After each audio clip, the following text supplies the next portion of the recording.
नमस्कार, मैं हूं आपके साथ पूनम यादव। साल 2024 देश के लोकसभा और 8 राज्यों के विधानसभा चुनाव नतीजों का इतिहास अपने साथ लेकर बीत गया। 2024 का साल लोकसभा चुनाव में बैकफुट में जाने के बाद बीजेपी ने हरियाणा और महाराष्ट्र से कमबैक किया है, लेकिन 2025 का साल दिल्ली के सियासी तपिश के साथ शुरू हो रहा है। 2025 का सियासी आगाज देश के दिल कहे जाने वाले दिल्ली के विधानसभा चुनाव से शुरू हो रहा है और इसका समापन बिहार विधानसभा चुनाव के साथ होगा। आपको बता दें कि नए साल 2025 में देश के 2 राज्यों में विधानसभा चुनाव होने हैं, जिसमें दिल्ली और बिहार है। इतना ही नहीं, देश से सबसे अमीर माने जाने वाले बीएमसी का भी चुनाव है, जिस पर 3 साल से ग्रहण लगा हुआ है। दिल्ली में बीजेपी अपने दम पर आम आदमी पार्टी और कांग्रेस से चुनाव लड़ेगी, तो वहीं बिहार में सहयोगी दलों के साथ किस्मत आजमाने जाएगी। दिल्ली में बीजेपी 27 सालों से सत्ता का वनवास झेल रही है, तो वहीं बिहार में अभी तक आत्मनिर्भर नहीं बन सकी है। ये साल आगाज दिल्ली विधानसभा चुनाव के साथ हो रहा है। आम आदमी पार्टी कांग्रेस और बीजेपी के साथ मिलकर बीएसपी और असदुद्दीन ओवैसी की पार्टी के साथ भी काफी अहम माना जा रहा है। आम आदमी पार्टी चौथी बार सत्ता पर काबिज होने की तैयारी में लगी है, तो वहीं बीजेपी दिल्ली में अपने 27 साल के सियासी वनवास को खत्म करने में जुटी है।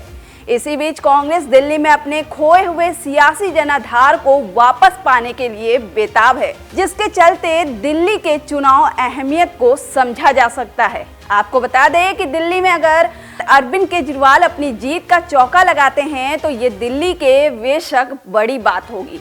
2024 के लोकसभा चुनाव में दिल्ली की सभी 7 सीटों पर कांग्रेस और आम आदमी पार्टी एक साथ थे, लेकिन 2025 में होने वाले विधानसभा चुनाव में दोनों अलग अलग चुनाव लड़ रहे हैं।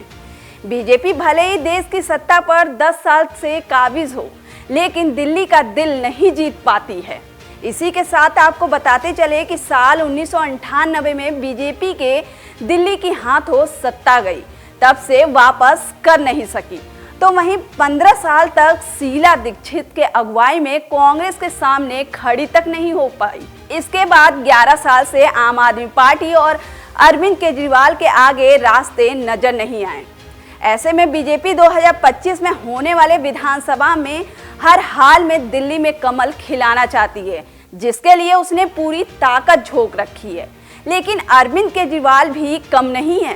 केजरीवाल एक के बाद एक लोक लुभाने वादों का ऐलान करते जा रहे हैं, तो वहीं बीजेपी भी अपने दांव चलना शुरू कर दिया है। ऐसे में देखा जा सकता है कि दिल्ली की सियासत जंग कौन जीत रहा है। आपको बता दें कि दिल्ली में 2025 के साल के शुरुआत के साथ हो रही है, तो वहीं बिहार का चुनाव साल के आखिरी में होना है। जेडीयू के संस्थापक नीतीश कुमार बिहार में एनडीए का हिस्सा हैं और एनडीए के सभी साथी मिलकर ही चुनाव लड़ने की बात कर रहे हैं। बीजेपी के लिए बिहार की राह अभी भी आसान नहीं है, जिसके चलते नीतीश की बैसाखी के सहारे किस्मत आजमा रही है। बिहार में एनडीए के तहत जेडीयू बीजेपी के साथ चिराग पासवान की, एलजेपी जीतन राम मांझी की और उपेंद्र कुशवाहा की आरएलपी शामिल है। तो वहीं आरजेडी के नेता तेजस्वी यादव भी लालू यादव के मार्गदर्शन में अपने बल पर सरकार बनाने की कोशिश कर रहे हैं। आरजेडी ने कांग्रेस और लेफ्ट पार्टी के साथ गठबंधन कर रखा है, तो वहीं ममता बनर्जी और अखिलेश यादव का भी समर्थन मिल रहा है। चुनावी लिहाज से कांग्रेस के पास दांव पर ज्यादा कुछ नहीं है, लेकिन आरजेडी के बैसाखी के दम पर अपनी नैया पार लगाने की कोशिश में जुटे हुए हैं।